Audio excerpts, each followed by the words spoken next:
vamos a recibir a nuestra segunda invitada de hoy. Ella es Inés Álvarez, abogada, cuenta con especialización y certificaciones internacionales en inteligencia artificial, management legal y legal project management. Actualmente es docente de la UNS en materias como filosofía del derecho y derecho del deporte. En el ámbito deportivo es multicampeona mundial de pádel, ex número 1 del ranking nacional e internacional, ganadora de más de 40 torneos profesionales y recientemente reconocida como Gloria Deportiva Mundial de la ciudad de Bahía Blanca. Además, es capitana de los equipos argentinos de pádel universitario que representarán al país en el Mundial de Málaga 2026, entrenadora oficial de pickleball y conferencista internacional, consultora especializada en género, deporte y doble carrera. Así que, buenas tardes, Inés, ¿cómo estás? Buenas tardes, chicas. Wow, un honor.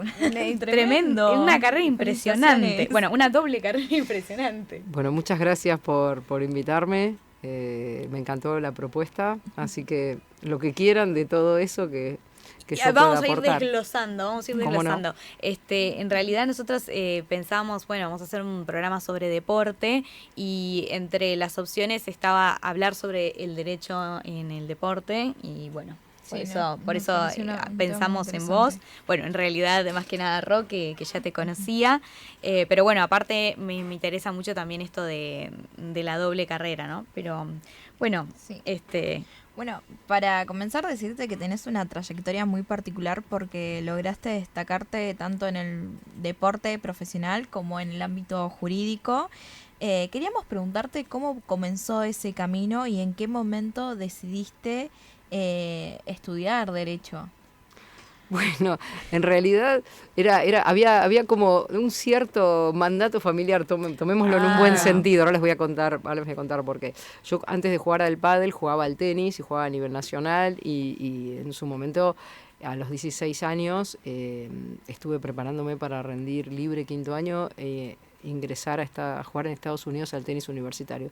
Después, más tarde, me ofrecieron, ahí no lo hice, me pasé al pádel, más tarde tuve esa posibilidad, tuve una beca, estuve viviendo unos meses y después me quedé con el pádel, porque ya me iba bien en el pádel. Uh-huh. Pero la realidad es que mis padres fueron docentes y mi abuelo fue vicerrector de la universidad y cuando yo egreso del secundario a fines del 91, mis papás habían sido electos ambos decanos de distintos departamentos. Mi papá ya había sido ingeniería eléctrica, mi mamá humanidades, así que cuando yo tenía que empezar el curso de ingreso, que algo tenía que estudiar, mis padres asumían a la par como decanos. Así que era como, había que estudiar algo. Claro, yo ahí estaba empezando con el profesionalismo del pádel y empecé a estudiar economía. Pero bueno, me fue bien, muy rápido, digamos al segundo año de la carrera, yo acababa de cumplir 19, empecé a ganar torneos y a viajar a Buenos Aires y me fui a vivir a Buenos Aires, así que bueno, la carrera de economía quedó trunca.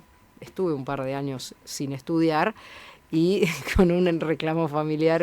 Claro, como está muy bien, pero... La realidad es que, aún siendo número 1 en esos años, una mujer no podía vivir del padre. Claro. Entonces, tenía una cierta lógica. Algo más. Por lo menos yo llevaba un par de años arriba en el ranking y nada, y alguna diferencia hacías, pero nada que te hiciera pensar que ibas a poder vivir de eso eternamente. Y de hecho yo tuve una lesión bastante importante a los 25 años, estuve 1 año y medio fuera del circuito y nada, cero, digamos, se cortaba todo. Entonces yo me daba cuenta que una carrera como economía, que requería presencialidad y prácticas y matemática, iba a ser difícil y bueno, se había abierto la carrera de Derecho. A mí me gustaba todo el tema de la justicia, tal vez tengo como una personalidad justiciera, si querés, y me anoté. Pero digamos, nunca había manifestado expresamente que me gustara la abogacía, ni tampoco mis padres eran abogados. Pero bueno, me gustó la carrera, obviamente no era la doble carrera de ahora, fue una doble carrera a los tumbos, digamos. Claro. No sé si quieren que siga con esto, sí, cómo fue mi carrera. En realidad fue una doble carrera hecha como se podía, digamos. Claro, sí. No había lo que hay acá desde el 2023, que es una resolución del Consejo Superior que establece el programa doble carrera. Uh-huh. Y para los estudiantes que están dentro del paraguas de ese programa, a cambio de un cierto rendimiento académico, de buen rendimiento académico, tienen derecho a que se les den fechas alternativas, no que se les facilite, digamos, la dificultad, no que se les haga más fáciles los exámenes o los parciales, sino tener fechas alternativas. Claro, Sí, y esto es muy importante, porque a veces uno confunde, o se confunde, ¿no?, con esto de la doble carrera, que es solo para los que son cuasi profesionales. Basta que te tomes el deporte en serio, no necesitas ser profesional o semiprofesional, pero alguien, un chico o una chica que son deportistas, que entrenan, supongamos, vamos a poner en la primera de básquet, de hockey, de cualquier, o que hacen atletismo y que compiten a nivel provincial incluso, o nacional, pero no tenés que ser el mejor o la mejor, pero que el deporte es una parte importante o estructural de tu vida, te alcanza para esto, no necesitas ser profesional o casi profesional, porque la realidad es que los deportistas profesionales dejan de estudiar, ¿no? Justamente lo que se busca es que no bajes tu rendimiento deportivo y que puedas sostener a la par el rendimiento académico. Claro. Sí, Tal cual. Está bueno eso. Está bueno Y dar no visibilidad. tiene la difusión que merecería, digamos, ¿no? No, está- tal cual. En realidad, este concepto que vos estás comentando es algo que, por ejemplo, para mí era desconocido antes de pensar en esta entrevista, ¿no? Y es algo que es súper importante a tener en cuenta por un montón de personas que realmente les interesa el deporte Sí, claro. y que quieren estudiar. Entonces, es una posibilidad que creo que, digamos, era muy difícil antes hacerlo sin este programa. No, a ver, dependías de la buena voluntad Claro. de una cátedra, pero también esto también les permite a las cátedras, digamos, tener una justificación, ¿cómo decirlo?,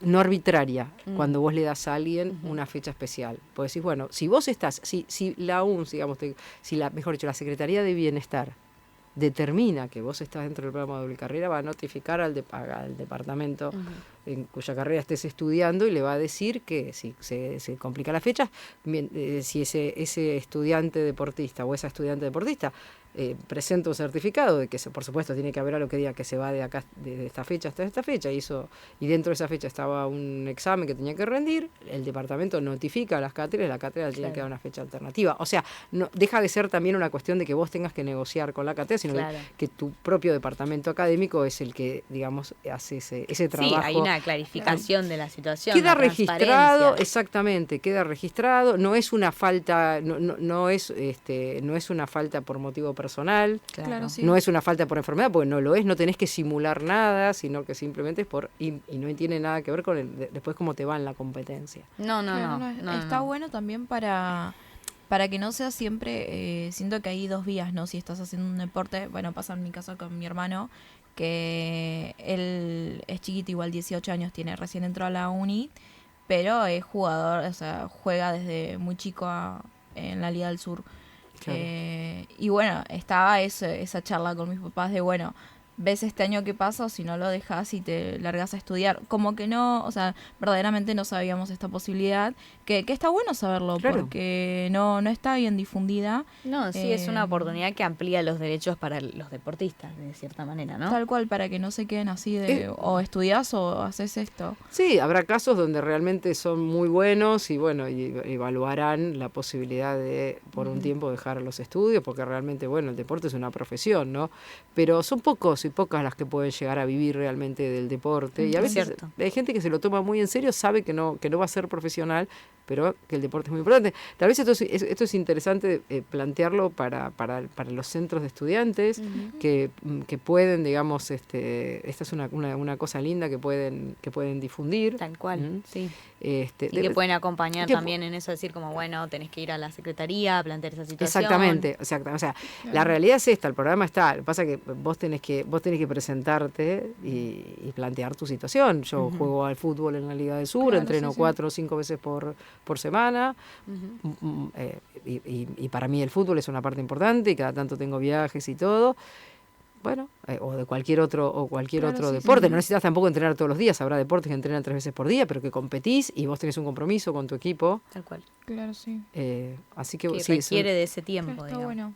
sí, Em, claro. Para quienes están escuchando que por ahí hablamos del derecho deportivo, lo mencionamos en realidad, pero no conocen demasiado de qué se trata. ¿Qué es exactamente, qué cuestiones abarca el derecho deportivo? Un montón, todas.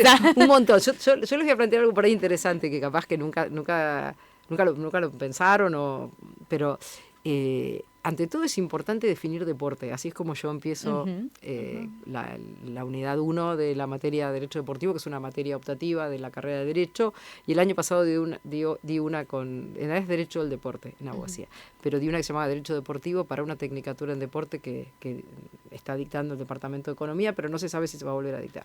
Ahí se llamó Derecho Deportivo, tenía menos carga jurídica, porque obviamente no era dentro de una carrera, exacto, no era para abogados y abogadas.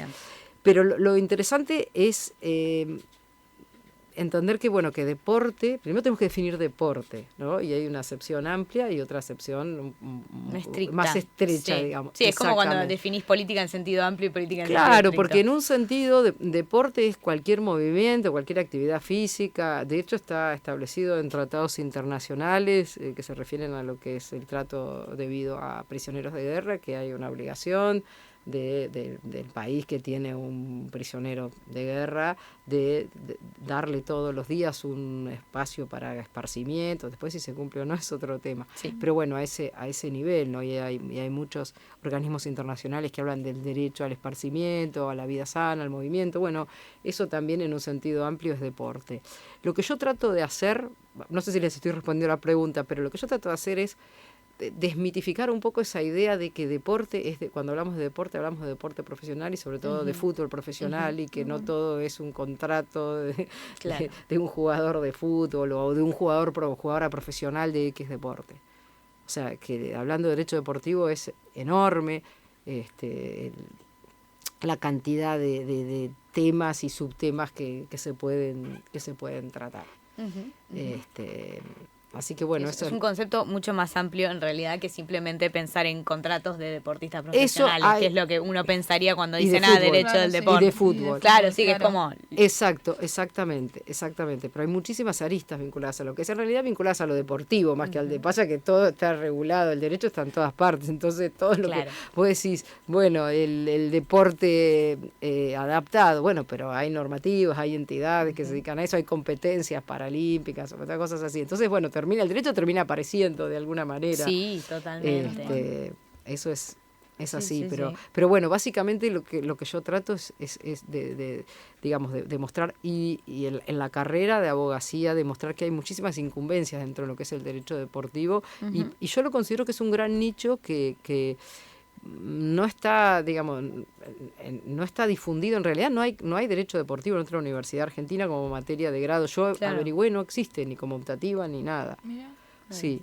Siendo Argentina tan importante en la cuestión deportiva. Sí, pero el sistema del deporte argentino es un milagro, como dice Bonadeo, porque no hay algo sistémico. Claro, sea, eso es el tema. Entonces el deporte no tiene una estructura sólida que se haya mantenido que se haya mantenido a lo largo del tiempo, que esté financiada, o sea, subsiste milagrosamente, básicamente en muchos casos gracias a los clubes de barrio. Bueno, claro, tal cual. Sí, bases, recién estuvimos charlando con Sebastián Barizone, que fue dirigente de la Esperanza, y estábamos hablando de la función social de los clubes de barrio, ¿no? O sea, exactamente.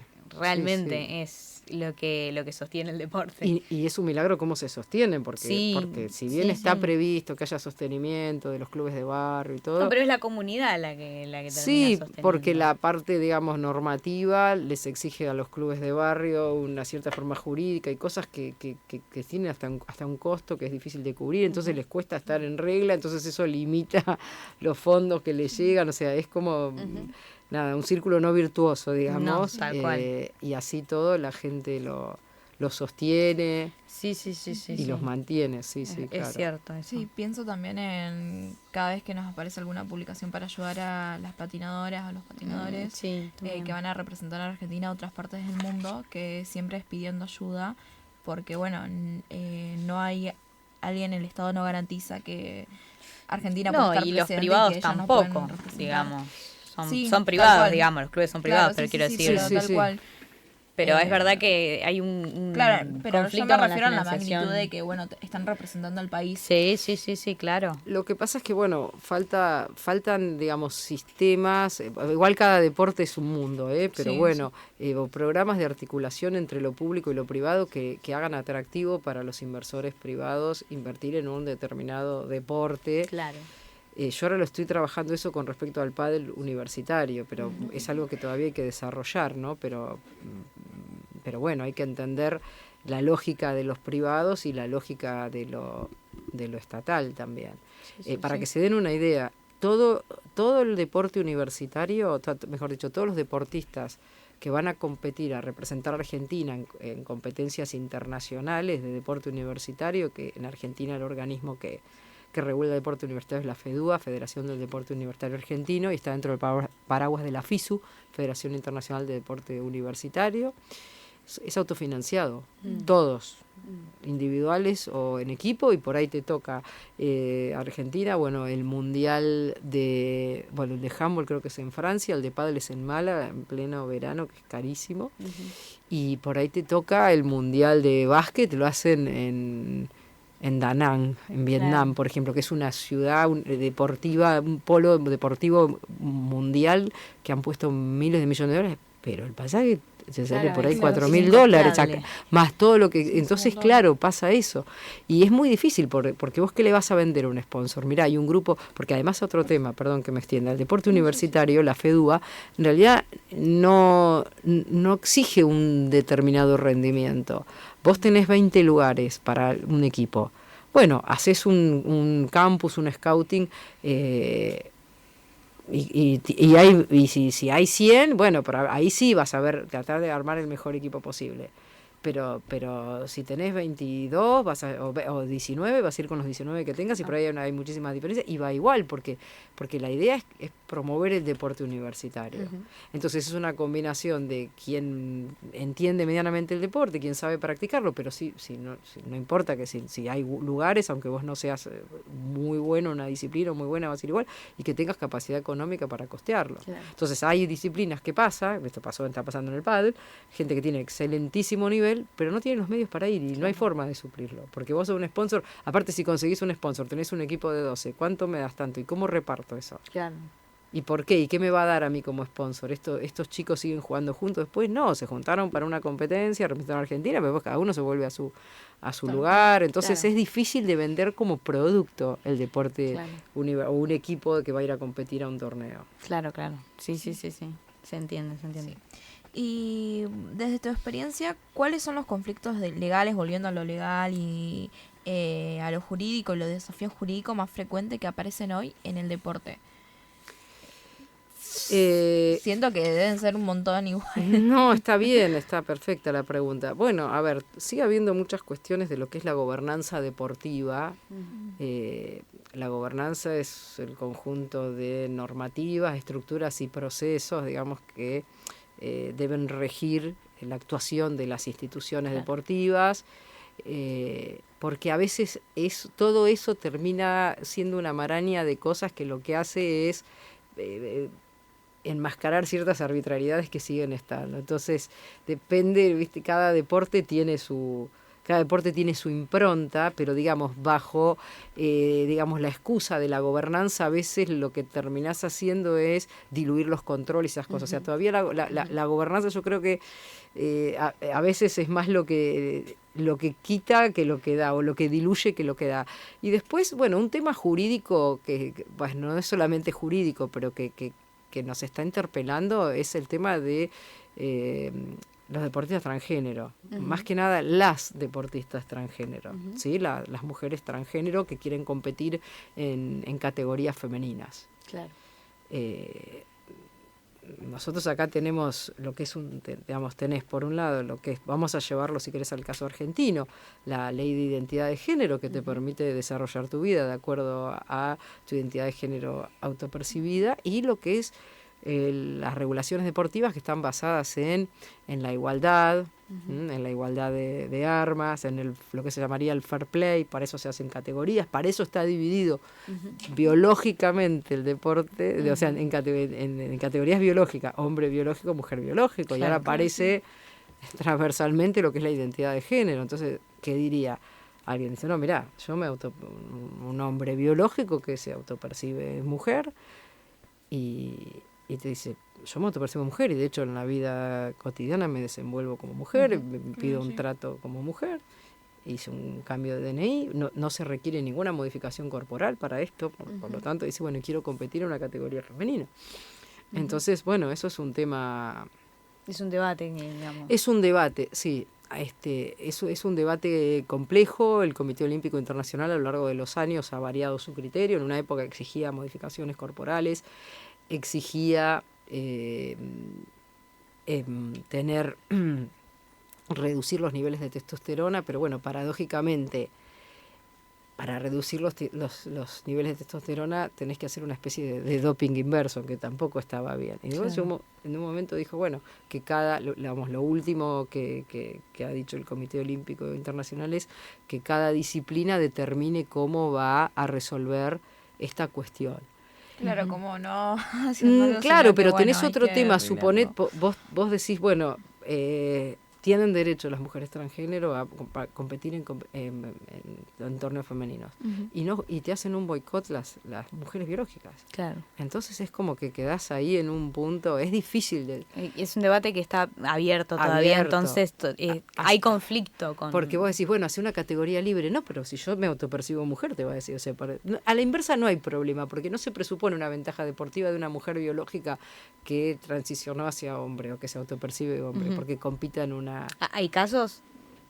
Algunos sí, pero no no generan debate. No se presupone que haya una ventaja, porque acá lo que hay se supone que hay una ventaja biológica, porque incluso cuando algunos te dicen, bueno, pero es un hombre que a partir de los 12 o 13 años empezó a hacer una terapia de reemplazo hormonal, pero ¿qué pasa hasta esa edad que se desarrolló 12 años su esqueleto? Entonces son cosas que ya como que son irreversibles, digamos, se le formó la estructura física de una manera que es asociada a lo que es un hombre biológico. Entonces esto es igual, a ver, otro tema, vamos a salir de o para mí otro de los grandes temas jurídicos, bueno, el problema de las apuestas es tremendo, el arreglo de partidos, la huella ecológica de los grandes eventos deportivos como es el mundial, la cuestión ambiental, sigue siendo un súper tema, digamos, la necesidad de equidad y de inclusión real de las mujeres en el deporte. Sí, bueno, justamente de eso te quería preguntar si ves que se han logrado avances importantes en este sentido y cuáles pensás que son las deudas pendientes, porque si bien sabemos que hay un montón de avances, también es cierto que la inclusión real de las mujeres sigue siendo un tema que no está cerrado, digamos. Hay algunas migajas de avance, si querés. Parte por lo que es la presión social.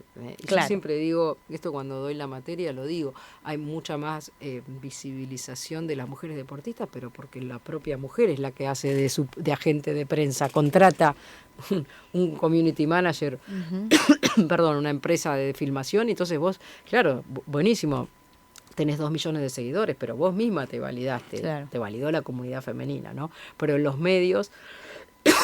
Perdón, claro, sigue siendo, digamos, despareja lo que muestran del deporte masculino y femenino. Claro. En algunos casos hay igualdad en el sentido de igualdad de premios, lo que se llama equal prize money, por ejemplo en el tenis, en los Grand Slam.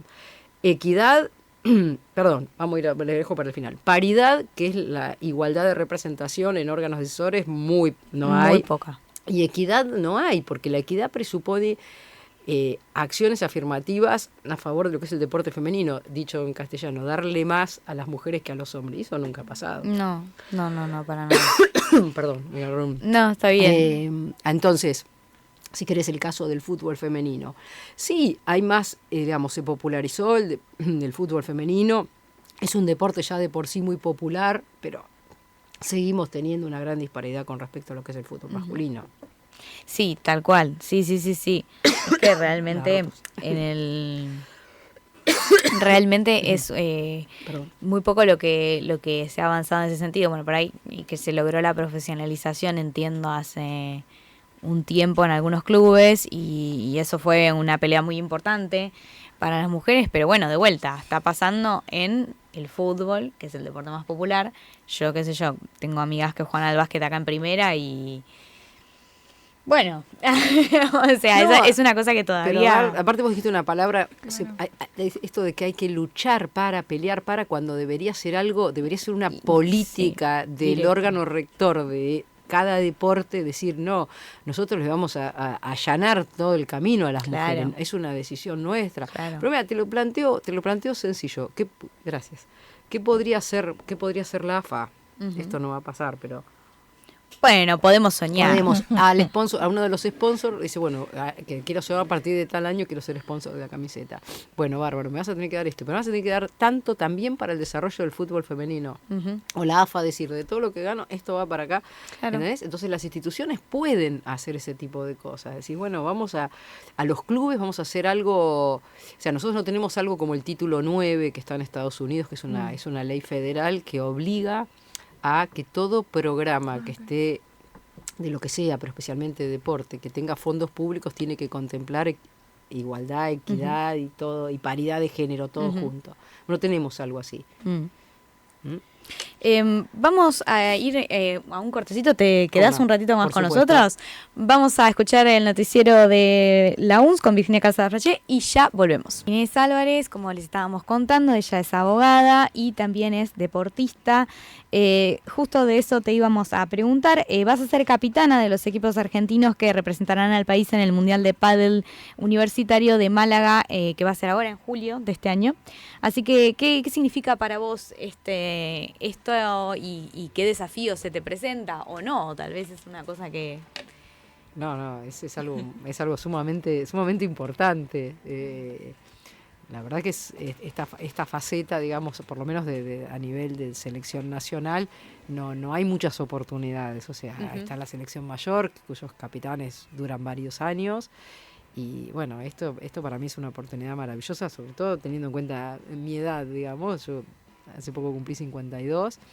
Es un año muy particular para mí en lo personal del pádel. Estuve hace poco en Barcelona en un evento que se llama Padel World Summit, eso como un congreso mundial de pádel, un evento mundial de pádel que fui conferencista hablando del pádel universitario. Esta era la tercera edición de ese evento, en el 2024 fue la primera, ahí me llevaron a hablar de deporte, de pádel y género y pádel e inteligencia artificial, así que está siendo un año muy particular eso es un desafío porque no existía tal cosa como el pádel universitario hace un año, que fue cuando me convocaron para hacer esto. De hecho, tampoco existe, no hay una liga. Es muy difícil pensar el desarrollo de un deporte a nivel nacional en el que vos conectes distintas universidades. Es casi imposible, digamos. Nos apareció esta cuestión del mundial hace un año y ¿qué hacemos? Bueno, hay que juntar gente. Nadie había escuchado, no se hablaba de pádel universitario. Yo propuse hacer unos campus de reclutamiento que los empezamos en noviembre. Hicimos 3, el último fue en marzo y bueno, yo ya fui además 2 veces más, justo acabo de volver de Buenos Aires a entrenar al grupo que va a ir, ¿no? Que bueno, obviamente como decíamos, tiene que reunir la gente que va, tiene que tener capacidad económica para ir, eso es real. Así que vamos con 5 varones y con 4 mujeres. Está más que bien, podríamos llevar hasta 6 y 6. Y la verdad que, bueno, justo se da el caso de que hay chicos que además de estudiar y ser alumnos o alumnas regulares, tienen muy buen nivel de pádel. Así que, bueno, para mí implicó muchísimos viajes, muchísimas reuniones. Además también tuvimos que hacer cosas por Zoom, porque no viven todos en distintos lugares. Bueno, fue todo un proceso, ¿no? Y yo también estoy estudiando cuando las otras selecciones que no lo están haciendo mucho dan información de qué jugadores o jugadoras van, a ver si yo consigo alguna información para estudiar un poco. Así que bueno, es algo novedoso, o sea, vamos a hacer totalmente claro, no. esto una prueba. Exactamente, vamos a ser los primeros y las primeras jugadores y jugadoras, y yo voy a ser la primera capitana que vamos a vivir esto, y después mi idea fue documentar todo el proceso y de acá a 2 años, cuando sea el próximo mundial, bueno, que toda la experiencia sirva para quienes lleguen en la próxima instancia. Exactamente. Bueno, un placer tenerte acá, realmente. Muchas gracias por haber venido, por charlar con nosotras sobre todos esos temas que dan para hablar horas y horas, como decíamos en el corte. Así que bueno, en algún otro momento también podemos volver a charlar sobre el tema de las apuestas deportivas, que es un tema... Es un tema complicado. Es un tema. Es un tema. Así que bueno, muchas gracias por venir. Bueno, gracias y chicas. éxitos. Gracias a ustedes por invitarme. Éxitos, le mandamos todos, de toda la gente que está mirando Radio TFK, las mejores energías para este Mundial de Pádel. Vamos